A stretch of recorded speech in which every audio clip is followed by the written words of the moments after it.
Bangladesh versus Ireland second test match প্রথম দিনের খেলা শেষ। সো প্রথম দিনের খেলা শেষে বাংলাদেশের সংগ্রহ 292, 4 উইকেটের বিনিময়ে।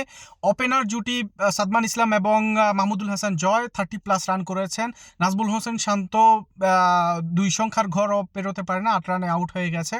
তারপরে হচ্ছে মমিনুলের 50 এবং মুশফিকুর রহিম, যে মানুষটা আজকে 100তম টেস্ট ম্যাচ খেলতেছে, সেই মানুষটা 1 রানের জন্য আসলে 100 করতে পারে নাই, মানে আউট হয় নাই। গতকালকে আগামীকালকের পর্যন্ত ওয়েট করতে হবে। প্রথম সেশনে আসলে আশা করি 100 কমপ্লিট হয়ে যাবে। তবে আজকে হয়ে গেলে একটা মোমেন্টাম হইতো, যে একটা অনেক কিছু হইতো। সো সেটা হয় নাই আসলে। ফ্যান্সদেরকে আগামীকাল পর্যন্ত অপেক্ষা করতে হচ্ছে। আর ক্যাপ্টেন লিটন দাস অপেক্ষা করতেছে, 3 রানের পিছিয়ে আছে 50 থেকে। সো আগামীকালকের সেশন খেলে আশা করি বাংলাদেশ হয়তো বা ডিক্লেয়ার দিয়ে দিবে। সো আগামীকালকের সেশন বাংলাদেশ অবশ্যই ব্যাটিং করবে, পুরোটা না করলে হাফ হলেও করবে।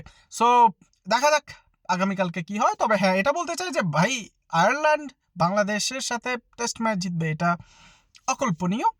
বাংলাদেশ 2টা টেস্ট ম্যাচে জিতবে, সেটাই ভরসা, সেটাই আশা, আর সেটাই হবে আশা করি। সো আগামীকালকের ম্যাচ দেখার জন্য অপেক্ষা করুন।